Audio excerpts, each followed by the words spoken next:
Hi, everyone. Welcome to tonight's call. Super excited to have you here. If you want to drop your name, pronouns, and location, or what chapter you're affiliated with in the chat, we would love to start to get to know all of you.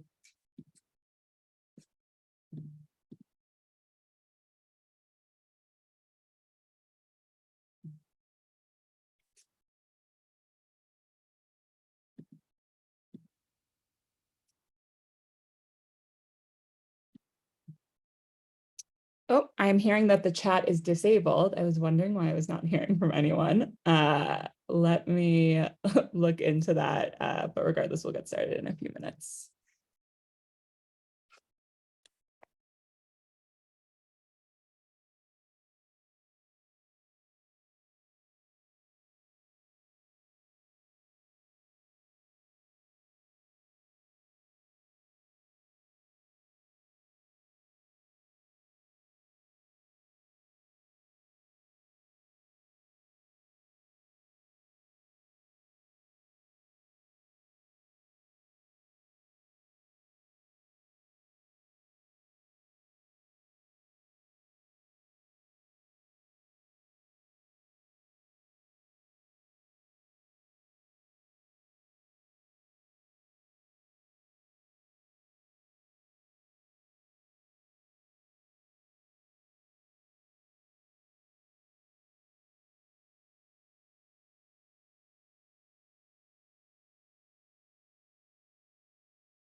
Okay, it should be fixed if someone wants to try out using the chat.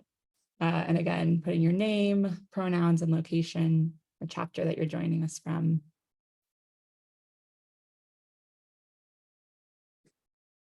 Wonderful. We have Dan from Cincinnati, Pittsburgh, Las Vegas. People from all across the country. We have 80 people with us already, so I'm super excited to have you all here tonight with us to get to learn from some really wonderful organizers in Kansas and figure out what a ballot measure campaign could look like where you're from. So we are going to go ahead and get started. Go ahead and please keep introducing yourself in the chat. My name is Suze. I use she, her pronouns. I'm a member of the National Electoral Committee with DSA and also a member of DC DSA. I'm really thrilled to be here with all of you tonight. If you joined us for our last few trainings with the Protect Abortion Committee, we're really excited to have you back. And if this is the first time that you're joining us for a call, we're really thrilled to have you here. Tonight, as you probably know, we're going to be hearing from organizers in Kansas about how they, as a chapter and organizers, organized to defeat the anti-abortion ballot measure in Kansas earlier this month, and best practices, lessons learned, and some key takeaways from that campaign. A few reminders, please respect the facilitators. It can be really distracting to have a bunch of side conversations going on in the chat. So if you are using the chat, which we encourage you to do, please make sure to keep it on topic and focused on the topic at hand. And we will be doing a Q&A session at the end, but I'm going to ask that you drop those questions in the Q&A function on Zoom instead of in the chat so that we can keep track of them and keep them organized for that piece at the end.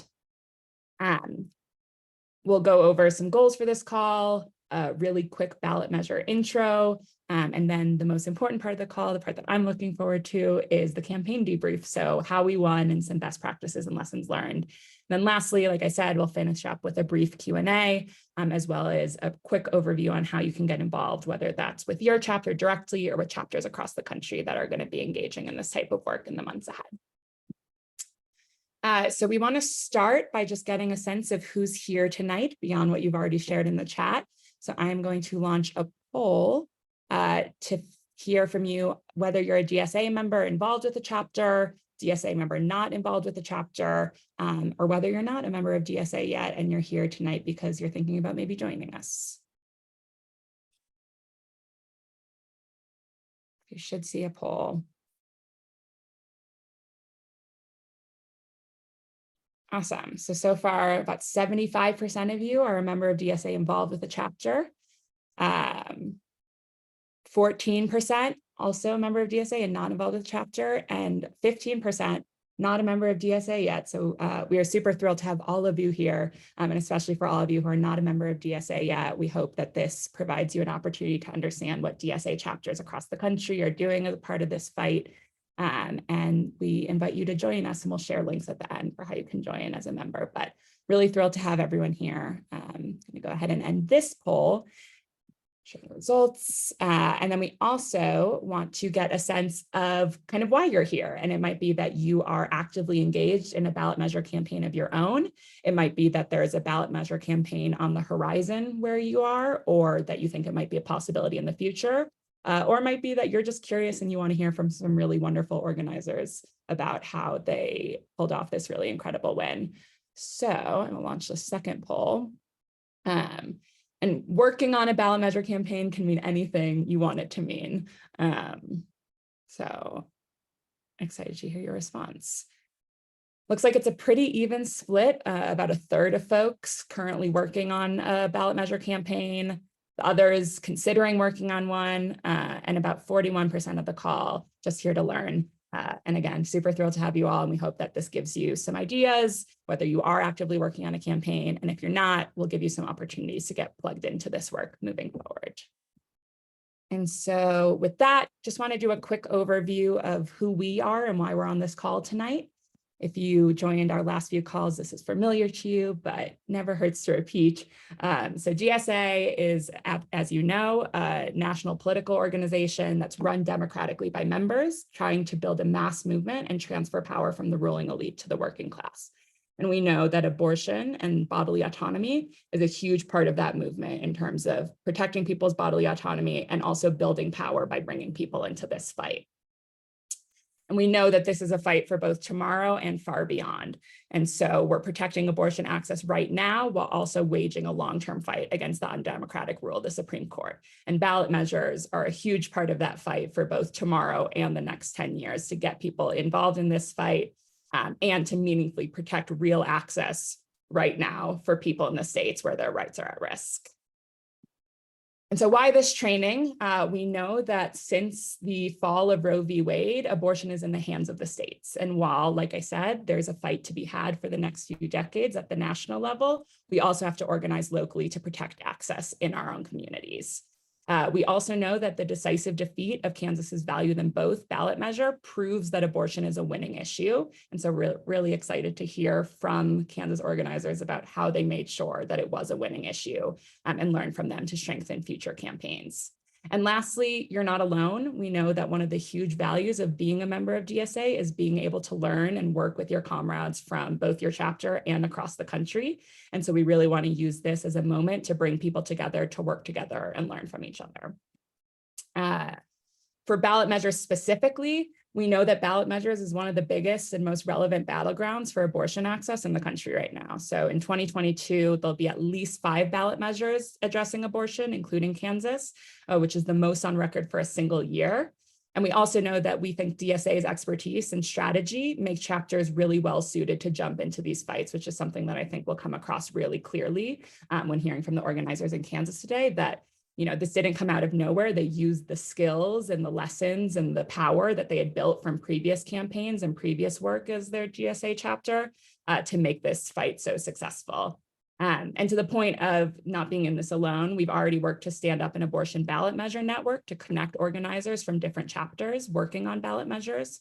And so we're just really excited to be able to continue to build this space of collaboration and learning and strategy. And if you are not a member of that space and you want to be, the best way to do it is to plug in to our volunteer network. People will be dropping links in the chat throughout this call at dsausa.us/volunteer. So we invite you to fill out that form, get involved, and that's super helpful if you're actively working on a campaign where you are, but also if you don't have a campaign where you are and you want to help support chapters across the country with their fights, this is the way to get plugged into that. So please go to that link if you haven't already, and join us in this fight. And so with that, I'm going to turn it over to Melinda from the Lawrence DSA chapter in Kansas. And August 2nd, voters in Kansas decisively voted against a ballot measure that would have removed the right to an abortion from the Constitution, which would have paved the way for further restrictions, if not a complete and total ban. So a huge, huge victory, again, proved that abortion is a winning issue, especially when we run campaigns the right way. And so now, like I said, I'm going to turn it over to Melinda to hear how they made that possible. Thank you, Suze. Can everybody hear me okay? Little heads up, nod, something. Thank you. I am so glad to talk to all of you tonight about what our chapter did across the state of Kansas this year. We defeated the Value Them Both amendment. I noticed that you put the abortion amendment ballot language up on there. And if you took the time to read it, honestly, don't, because it's a confusing mess. And it's intentionally worded in a way that is very, very confusing and manipulative. And you'll see addressing those kinds of issues from our opposition was a key piece of this. This is a little timeline of what our chapter did in working through this. So we knew that this was going to be on the ballot sometime in the spring back in 2021 when our state legislature was in session. In the state of Kansas, they're generally only in session from January until late May. And so for us in Kansas, June is a nice time because it's when all the Republicans that hold supermajority in both the House and the Senate here in Kansas, they all go home and they can stop introducing bills that attack our rights. Last summer, though, it wasn't really clear to us if we could even beat this abortion ballot initiative or not. We were looking at the number of registered Republicans in the state of Kansas, which is around 900,000. And then the second largest voter group are the unaffiliated or independent voters in the state of Kansas, a little over 500,000 registered voters. And then there's fewer than 500,000 registered Democrats in the state, and then around 20,000 or so registered Libertarians. And those are the four political parties that we have in the state of Kansas that are active and available to choose as your registration. So as a chapter, we started text banking in rural areas because in Lawrence, Kansas is located in Douglas County. It's in the northeast part of the state. We have the most Democrats per capita as a county. Our county elections have very high turnout and things like that. And generally we're considered the home of the left here in the state of Kansas. And so we know what the people that live around us think and what they wanted, but it was not clear to us what the rest of Kansas really thought about abortion access or a lot of other issues. So last summer, we texted rural areas. We texted unaffiliated voters and Democrats in rural counties, and we asked them which of the following four issues did they support and want people to work on. And we included $15 an hour minimum wage, because we don't have that here. We included marijuana legalization, because we don't have that here either. Housing problems being addressed, and abortion access were the four issues that we asked people about. And we were thrilled when all these rural counties told us that between 40 and 50% of the unaffiliated voters, remember the second largest voter group in the state, support all four of these rather socialist ideas. And we were honest with them. We told them we were Lawrence DSA. If they asked us what DSA stood for, we always told them, and they were willing to talk to us. We were a little surprised. We thought we might get some pushback, and we really didn't. And then 80% or more of the rural Democrats also said they supported all four of those issues. And then even more voters said that they supported one, two, or three of those other issues. So we had now a lot of data to work with, and we had a better understanding of who we were trying to organize, and knowing who your voting population is that you're trying to organize is a huge key piece of this. It was pretty clear by last fall that the Kansas Democratic Party, let me just throw out some information about Kansas Democratic Party. There are organized county parties in about half of the counties in the entire state. There's 105 counties total in the state of Kansas, and the majority of counties do not have a Democratic Party office open at all for most of the year. So even if you want to try to organize as a registered Democrat, it's pretty hard to do in the state of Kansas. And so we developed a plan that looked a lot like what we did in 2020 and 2021 in our own town and our own county, and tried to expand that out to statewide.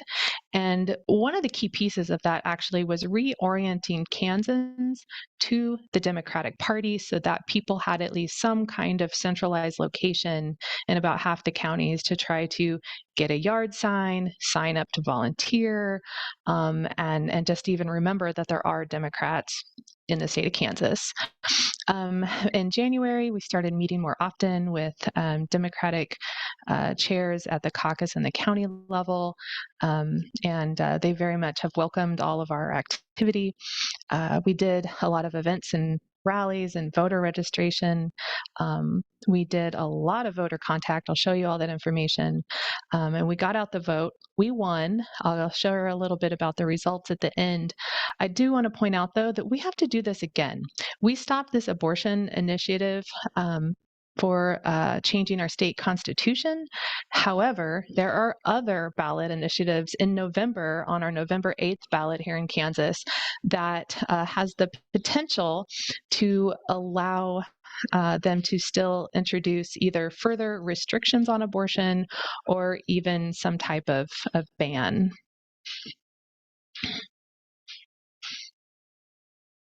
We decided to not run all of this work through our chapter. There's a lot of reasons for that. Number one is that we want to keep our members' information private, and anybody in the state of Kansas working on this abortion amendment, they made special rules for the ballot initiative such that anybody spending $50 or more for or against the initiative would have to do all of this campaign finance paperwork. And, when you do campaign finance stuff, you report the names and addresses of your donors and things like that. And so we decided to ignore how we felt about Citizens United and start a political action committee. And I'm so grateful. My treasurer, Jasmine, I think they are on the call. And then we started to build statewide support. We got a lot of advice from other people that have run political action committees in Kansas. That was really important. We communicated, Jasmine specifically, they communicated often with our Government Ethics Commission and our Secretary of State's office. They were always very, very helpful, although I recommend emailing them instead of calling them. When you call them, you will get perhaps a different answer from whoever answers the phone. But if you ask the Government Ethics Commission a question in writing by email, you will have your answer by email, and then you have it written down. And we went ahead and used Act Blue, the main vehicle that most Democrats in the state use for fundraising. Oh, and I noticed, it said that there are restrictions on activities. We did find out that there are political action committees aren't terribly well regulated. We did find out things like we could actually get tattoos of Vote No Kansas with PAC funds and things like that if we wanted to. We did not use that. That's not what we used our PAC funds for. Next slide. This is a list of some of the different tools that we found really, really useful. For our phone banking, we used Scale to Win, and then for our text banking, we used Spoke. That is, I think it's spokerewired.com. But we use the Spoke platform for all of our texting. Our chapter has been doing that for the last couple of years for our political campaigns that we've run locally and things like that. And yes, Jazz noted on here, we didn't have an office. We have no money. We are all working class folks. And so we had to use whatever free or less expensive tools whenever possible. However, we did use a union printer on our yard signs, and we were the only organization to use a union printer for our yard signs this year. So we really made it a point to make sure that other people felt like they were informed and they were supported. We did that using simple language. For the most part, we used very inclusive language. We spent a lot of time this summer disputing misinformation and the outright lies that were coming from our opposition. And we made sure to actually address their rhetoric with as much information as possible. So we would try to educate and inoculate people against that misinformation. Um, we put out a lot of things with we put out Spanish materials and ads that other organizations, like it was difficult to get other organizations to focus on that. And so we have, for example, we have our vote to no sign back here up on the wall. Our social media was lit. I say our. Other people ran that. Maddie Bell, they did an excellent job running an entire team of folks. We had all kinds of people volunteer to help out with social media. And the more that we educated and inoculated our supporters, the more they started to answer each other's questions with accurate information. And that actually makes it all go a lot smoother. And then we did a lot of voter to voter contact, and we used two main methods. We did a lot of text banking. I'll tell you more of the details. And then we did postcards. We had people volunteer to write 4x6 postcards handwritten on the back. The front of the postcard just had sunflowers on it, said vote no August 2nd kind of thing. Very basic, very straightforward. And then there were so many people that were motivated, and they wanted to feel like they were doing something to have an effect on this amendment that was happening in our state. And we separated out addresses to about 30 on a piece of paper and then stacked up 30 postcards, and we would wrap those up so that they were basically ready to go projects that you could just hand out at the state fair, at a community event, at the farmers market, anywhere in your community, at a Democratic Party office, at a rally. And people were thrilled to have something to do that was manageable. 30 postcards comes out to $12, $13 in postage as well. So for the most part, our volunteers handled the postage, and that reduced our cost a lot.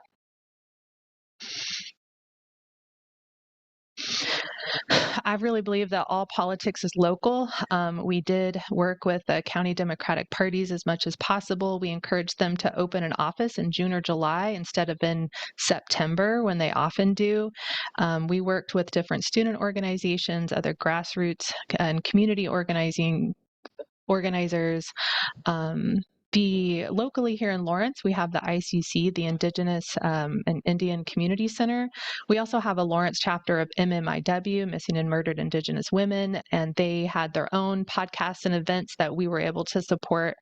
And they talked a lot about how this abortion ban and criminalization of pregnancy was just yet another colonization of their bodies and their reproductive rights.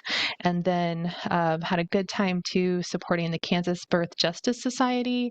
Sapphire might be on the call tonight. That's their executive director and founder. And Kansas Birth Justice Society is located in Wichita, Kansas, and they specifically focus on serving Black, Brown, and Indigenous folks in Wichita. What we did not do was tell people how to organize their own community and area. We did not exclude small communities, red communities, rural communities, which is pretty common for Democrats, at least in our state, to not even send a postcard or a mailer or something to people before an election. And we also didn't try to push anybody to do things that didn't feel right for their own community. For example, Crawley County in Kansas, they designed their own sign that said value her choice, vote no on August 2nd. And they used some gendered language there, but they felt like that was the most effective thing to do for their county and their local voters. And it worked out really well. What we did do was provide as much information and affordable or free materials and support as possible. We encouraged volunteers to look towards their local organizations to be effective. And we did spend a lot of time driving around the state, visiting people in person.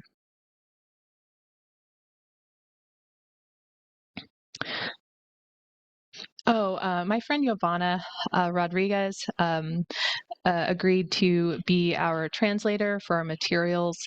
They grew up in Garden City, Kansas, and then have lived in Lawrence for the most of the last 8 years or so.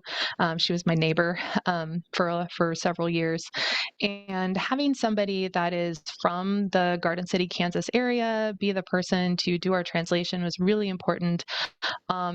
Spanish speaking communities, there's lots of them, right? But for the state of Kansas and the voters that we were reaching out to, especially in Western Kansas, where we have 4 counties, for example, that are minority white or majority Latino and Latina, they uh, they turned out really and voted no too, is really exciting.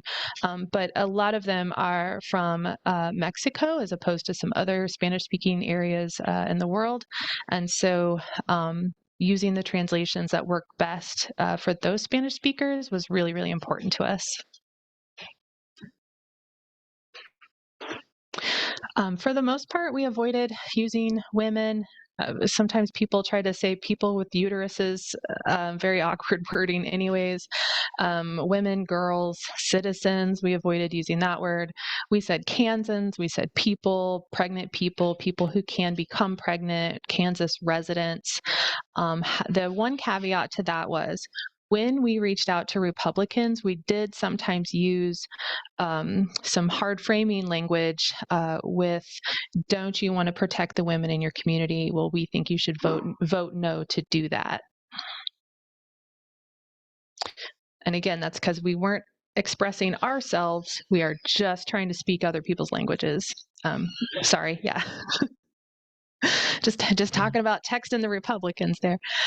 The misinformation campaigns were incredible. Just a couple days before the vote, there is a now I'm going to forget everybody. Feel free to pop it in the chat. There is a Republican legislator that had their own political action committee, and they had people send out text messages to voters that contained very untrue information in it, basically saying, if you value choice, vote yes.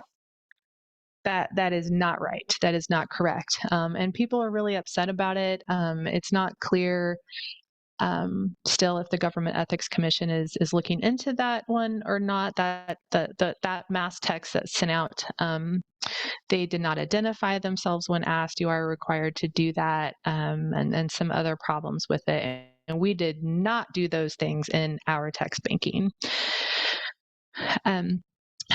Sometimes we had to make decisions like, do we talk about the really terrible House bill that they proposed during the session that would have made it a level 1 murder felony to take your friend to a clinic to help someone obtain an abortion?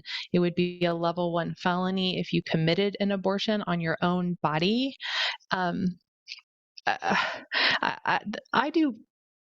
I'm a midwife. That's what I do for money. And I can't explain to people really how truly complicated pregnancy is. And the thought of criminalizing pregnancy complications is one of the most fascist, horrible things I can think of.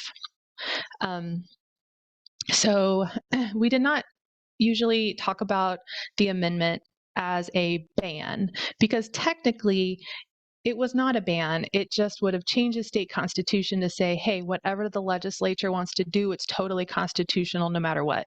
So we tried really hard to be accurate in all of our information. We never really argued or tried to put anybody down whenever they would ask us things that felt like they had been receiving some incorrect information, and that's just not their fault. We also pushed other organizations in the state to stop using the coat hanger imagery. We are not down on self-management. Self-management is good. It is a medically safe thing to do. We also discourage the Handmaid's Tale imagery. Some of the things we did do was pointing out the lies and calling them lies when they happened. We cited a lot of primary sources. We used news articles, but also other scholarly information. And we shared state statutes, their exact statute number and language whenever possible as well. Our social media teams, y'all did so much work. Um, and then we tried to, anytime we made a mistake or an error, we were very public about it, apologized, and fixed it as quickly as possible. Yeah, our FAQ, I think it is lit. It is still up at votenokansas.org. So we tried to address each one of our opposition's talking points. I think this is one of my favorite examples. They would send out information like the Democrats want to use taxpayer money for your abortions. That's not the Democratic position at all. That might be the leftist position, right? That we want free abortions, totally accessible with no restrictions in every ER and county health department. The left position was never part of this conversation. So we would share this kind of information, and then underneath that on the FAQ, you can see like the Kansas and the federal statutes that make it against the law to use taxpayer money for abortions, for example. A lot of our ads were also about addressing misinformation. And I would say misinformation is one of the biggest things affecting our nation right now when it comes to conversations, getting along, voting, and what we think we know. We donated. Or we collected more and more donations so that we could spend money advertising we did some billboards out in Western Kansas. And we also did some of gas station and self-checkout ads as well, that were digital ads. They were very affordable. And again, we were looking at the non-metro, more rural areas of the state. I think our Facebook and Instagram follower numbers are kind of interesting. We've had really big reach. We had more reach than any of the other organizations organizing around this issue. I do think that the Facebook numbers are kind of interesting, that if you look at out of our followers between ages 18 and 35, that's really not the population that necessarily are our Facebook followers. I read a Republican analysis a few months ago that talked about how middle-aged women are on Facebook. I think they're right. I think that like 35 to 50 people are definitely on Facebook. And then some younger folks were our followers on Instagram. That's probably not a surprise. And then we had people step in as well and help out with Twitter and some TikTok videos, and we'd drop in and out of Reddit when possible.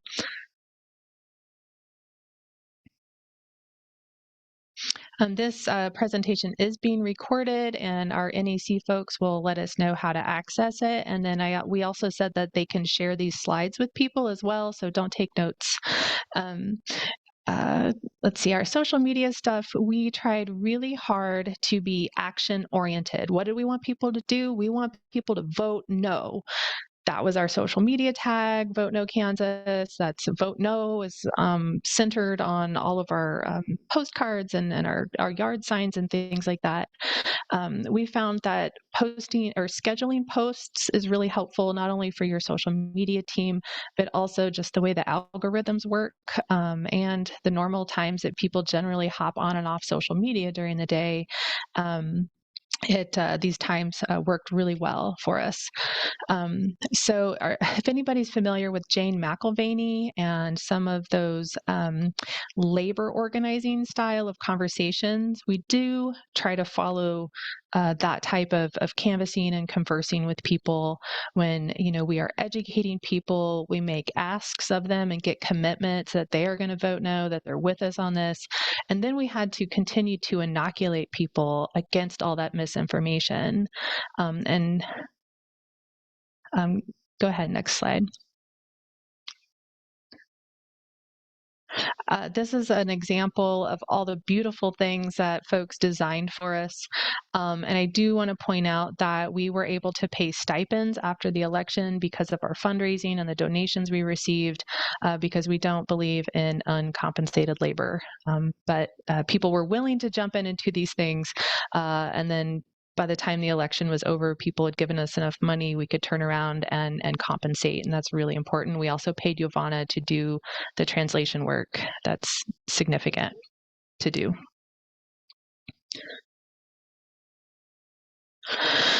Um, when it comes to text banking, you can get a lot of data out of it. We got the numbers to text people with. We used a vote builder, and that is the Democratic Party's. Well, specifically, we used the Kansas Democratic Party's vote builder uh, um, platform system. I'm not exactly sure what I'm trying to say there. There's other ways to access voter data, right? You can get stuff from county clerks, you can get stuff from state secretaries of state, but both the Republican and the Democratic Party, they have that giant voter database, and both Spoke and Scale to Win platforms integrate really, really well with Vote Builder. We also think that Spoke Rewired is one of the most cost-effective ways to do this.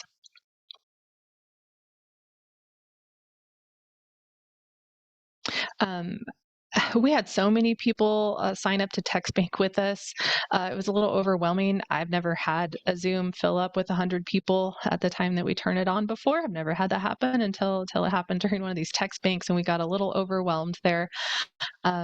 Especially because most of the people coming to our text banks had never text banked before. And so we were teaching them how to do it while also supporting them during the work. We had a volunteer named Bree would take people into breakout rooms if they were completely new to Spoke. They would go into the breakout room.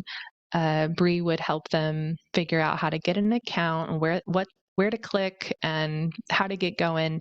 And then once they felt comfortable, they would come back into the main Zoom room. And that was a nice way to get things going quickly for our experienced text bankers, but then still provide a better level of support and instruction for people that were totally new to it. Yeah, we tried to share tutorials ahead of time. We always encourage volunteers, especially if you are organizing around an abortion issue, do not use your own phone number whatsoever. We had a couple of organizations in Kansas do that. We met some volunteers that had to change their phone numbers and things like that. And I went and had conversations with those organizations, and they got a dialer. You cannot put people at risk like that. And we encourage people to use their preferred name. And if you would like a different preferred name just for text banking, you are welcome to do that. It's very important. We always consider our own safety. And also, we kept it as fun as possible. We try to have a good time in our Zoom meetings. And when people were nasty to us as well, when they said sometimes are really horrible things back to us, our volunteers would say, "Can I answer honestly?" We're like, "Yeah, that's worth 1 or 2 pennies for us." For that person to text back something like, "I am a 57-year-old grandmother here in Kansas. I hope you don't talk to women and girls like that on a regular basis." And that person actually apologized immediately and said, "I'm really sorry. I thought you were a robot."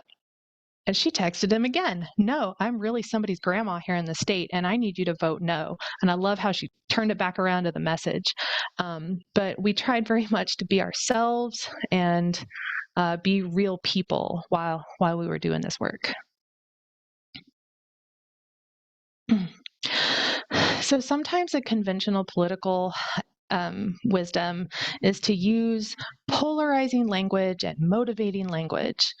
But we know that in Kansas, everybody's sick of partisan politics. Even the Democrats don't want to talk about Joe Biden, right?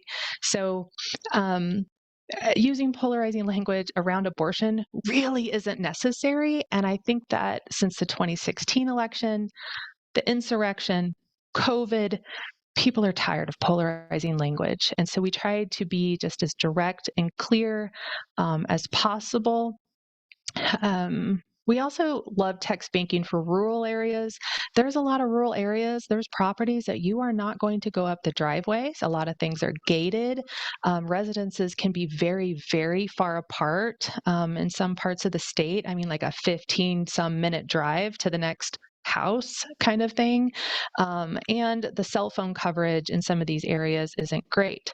But with a text message in rural areas, it'll go through later once they hit a service area when they go to town or they get back home and they might have satellite and Wi-Fi to receive text messages that way. And then uh, the landlines, they can be filtered out by those texting platforms. So you don't have to worry about sending text messages to a non-textable number.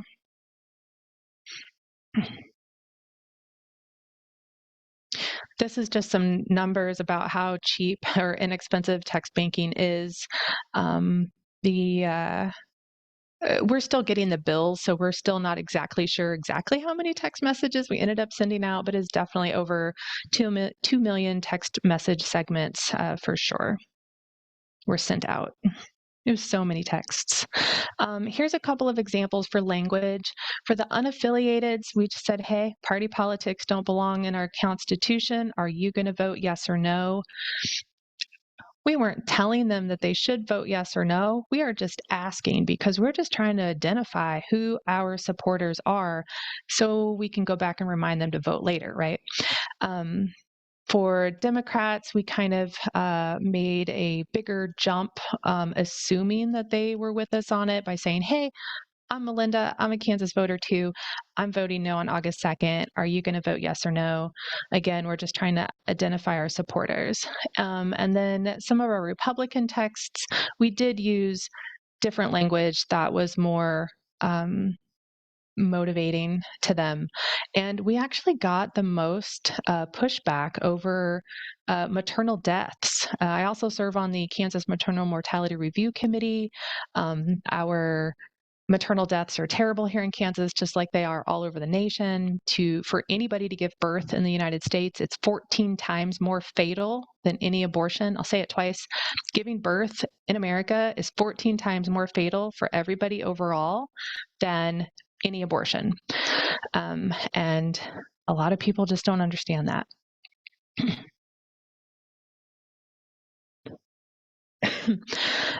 For people that said that they are totally with us when it comes to voting no, we would say, oh, that's great. And then we would use the concept of vote tripling. I want to thank Maddie Bell. I think they were one of the first people to kind of bring that up in our work and how we need to be doing that.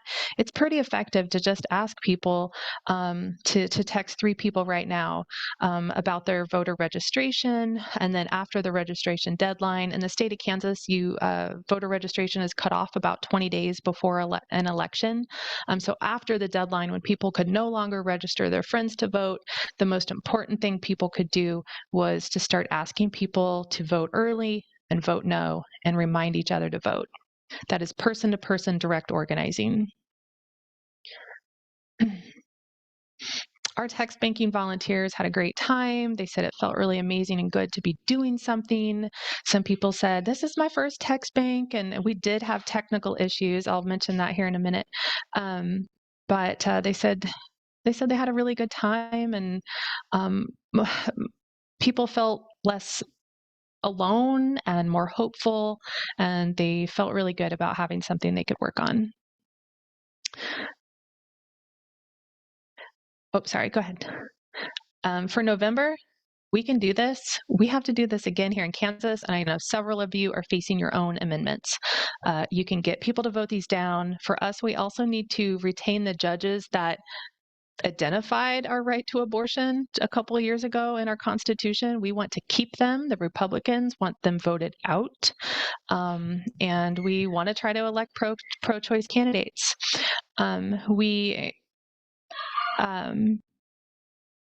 We're doing a couple things a little bit differently. And I just wanted to point out too, local people should always be the turf cutters when you're doing canvassing. That was a huge issue we had statewide for the folks that were organizing some canvassing. They would try to do it like one person be cutting turf for different parts of the state that they had never visited. And so sometimes unless you know a neighborhood or where a hill is or what has sidewalks and what doesn't, that kind of stuff, like it's always best for local people to be making a lot of those decisions as much as possible. And then let me show you this map. So we got heavily politically gerrymandered. We are now Lawrence, right? Remember in Northeast Kansas, they're a little mad at us. So they made sure to scoop us out and put us with Western Kansas and the rest of the state. So our congressional district now borders Nebraska and Colorado and Oklahoma. And I am so proud of how our new congressional district voted.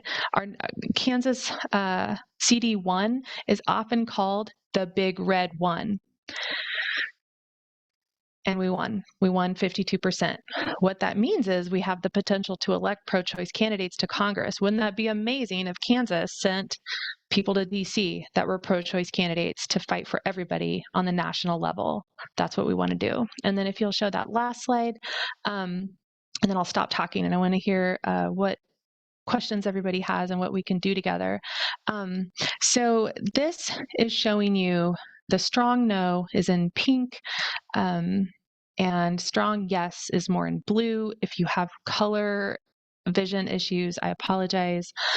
This was a map that our local newspaper made, and notice how parts of the rural areas out west absolutely either hit a close 50-50 or barely won. And for the folks that are out in these rural counties, they'd say, well, Melinda, a Democrat hasn't won here in this many years, or we can't elect Democrats here, or I'm like, this is not an electoral college, right? We didn't have to win in 50% or more of the counties or something like that, right? Every vote counts on a statewide election. So if you have a ballot that is and a ballot initiative that is a statewide thing, one person, one vote, each one counts. And the only thing that matters at the end is the number of yes votes and the number of no votes.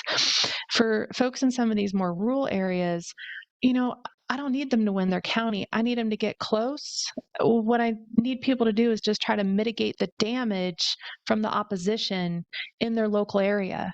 And then in places that have higher voter turnout, a more left-leaning electorate, we'll make up the difference. But you can see in Saline County, Riley County, up where it says Manhattan, Emporia, that has a college there, Lyon County, they blew it out of the water. They were all really motivated to organize around this issue and do their part, and that is why we won by almost 2-to-1 margin. So I'm going to stop talking now and listen to any questions, anything I can do. Awesome. First of all, thank you so much, Melinda and Jasmine and everyone else from Lawrence DSA, both in the chat and not on this call tonight, for all of your incredible work. We've gotten a lot of really wonderful questions, as I expected, in the Q&A. We'll probably not be able to answer all of them. So if we don't get to your question, I'm sorry. And this is another great reason to get involved with our volunteer base on this issue so that you can continue to learn from organizers like Melinda moving forward. So the first question we got, that I think is probably the question on a lot of people's minds here, is where would you recommend focusing if they have a much shorter timeline to work with? So for those chapters that are looking at a ballot measure in November, what would you prioritize in the next few months? I think it's important to look at what the other organizations are doing first. We knew that Planned Parenthood, they started an advocacy organization called Kansans for Constitutional Freedom, or KCF, and their big focus was doing a lot of TV ads, radio ads, online ads, streaming ads. And so we didn't feel like we needed to do any of that because we knew they had the money to do that and they were focusing on that. Also, several organizations were really taking ownership of their local county and their local area. And so we were focused on looking at the parts where there's nothing going on, right? Like, where do people need the most information? Where do people have the least information and the least amount of support available to them? Yeah, coalitions are critical for sure. So I think like mapping out who's doing what around the ballot initiative and then looking at the skills that you, your chapter, your friends have and kind of seeing what you can accomplish that other people aren't addressing. Great. And I think that's actually a really good segue into, we've gotten a couple of questions about this, about working in coalition, particularly with the Democratic Party in Kansas. And so could you talk about what that looked like, what the reception was from other folks in the chapter, kind of what that looks like moving forward, and how you navigated all of that? A few years ago, there was a joke among some of my friends here. They're like, let's take over the Democratic Party and just make it more gay. Only we did start to volunteer for positions and take over parts of the party. And I am, as of a couple weeks ago, I am now the progressive chair of the party for the state. Um, Joel Gallegos on the call, one of my main co-organizers. He is now the vice chair of our new congressional district. I would say that when you live in a state where the Democratic Party is not well organized, they literally just need your help. And we are still waiting for someone to say, socialists, be quiet or go that way. And nobody has. In fact, we even got KDP, Kansas Democratic Party, to remove language referring to middle class out of their statewide platform and replace it all with working class. That's wonderful. Couple other questions about where the volunteer base came from. So both how much of the chapter was involved in this work, how did you recruit people into this work? And we also got one question about folks not from Kansas or not from Lawrence. Did they get involved in the text banking, or was it really focused locally? We had a couple of large donors out of the state of Texas, and I want to say thank you again to them. That was helpful. And so don't be afraid to look for help from outside of your state. We did have several people that were from out of state that had either lived here or they knew somebody that lived here, or they were just really mad about those attacks on abortion rights. And they showed up to our phone banks and our text banks and helped volunteer that way. I think our social media is where most people found the links and the invites to our volunteer opportunities for text banking. So living in Lawrence, a lot of our members are college students, and so a lot of them were at home in different communities and not necessarily here in Lawrence during the summer while we were doing this work. That is another reason why the Republicans wanted this particular ballot initiative to be on the August ballot, because also that's the time of the year in Kansas where a lot of people move, and so it's harder to vote if you just moved. And then they knew that the young people might care a lot about this issue, so they put it on this particular primary ballot time to reduce our ability to organize around it. But I think Zoom for our chapter has been really helpful. Great. You talked a little bit about what some other organizations in the state were doing, especially in terms of voter outreach and canvassing. Could you talk a little bit more about, obviously you didn't focus on canvassing because other organizations were doing that work, but more broadly, your perspective on the different voter outreach methods and how successful they were in a place like Kansas? Sure. Kansans for Constitutional Freedom, they did branch out into more counties, but they were originally very focused in the 5 most populated counties in our state. About half of the state's population lives in only 5 counties, and then the other half lives in the other 100. And so we, um, gosh, when it came to canvassing, sometimes the county Democratic Party would start to get more active on their own. There were a lot of counties like Crowley, for example, that just made their own materials, like their own canvassing handouts printed out on cheap paper to go and canvass places that they could easily access, more urban areas, but the small towns and their community. And also community events are very, very important, especially in rural areas, rural organizing. You got to go to the place where everybody's going to drive to town to come to for the day. And so maybe that's a football game, or maybe it's the farmer's market, or things like a quilt show.